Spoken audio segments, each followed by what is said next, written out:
સાળંગપુરના કષ્ટભંજન હનુમાનજી મહારાજના મંદિર ખાતે આજે ભગવાનને મગ, ચણા અને જાંબુનો અન્નકૂટ ધરાવવામાં આવ્યો હતો. સાથોસાથ વાઘાનો શણગાર કરવામાં આવ્યો હતો.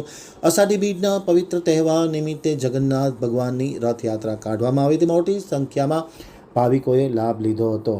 હવે જોઈએ સાળંગપુર આમતક ન્યૂઝ બ્યુરોમાંથી ચિંતન વાગડિયાનો એક વિસ્તૃત અહેવાલ. ભગવાન જગન્નાથજીની રથયાત્રા નિમિત્તે ઓર્કિડના ફૂલ સાથે કષ્ટભંજન હનુમાનજી મહારાજની રથયાત્રાના દિવ્ય શણગાર એવં 300 કિલો જાંબુ અને 200 કિલો મગ તથા ચણાનો અન્નકૂટ ધરાવવામાં આવ્યો હતો.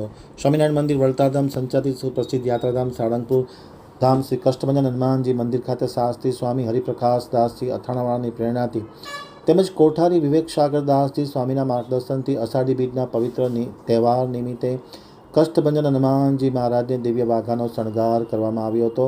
ભગવાન જગન્નાથજીની રથયાત્રા કાઢવામાં આવી હતી.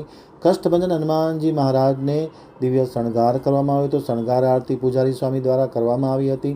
સવારે 7 કલાકે કષ્ટભંજન હનુમાનજી મહારાજને 300 કિલો જાંબુ, મગ અને ચણાનો અન્નકૂટ ધરાવી સૌને પ્રસાદ આપવામાં આવ્યો હતો.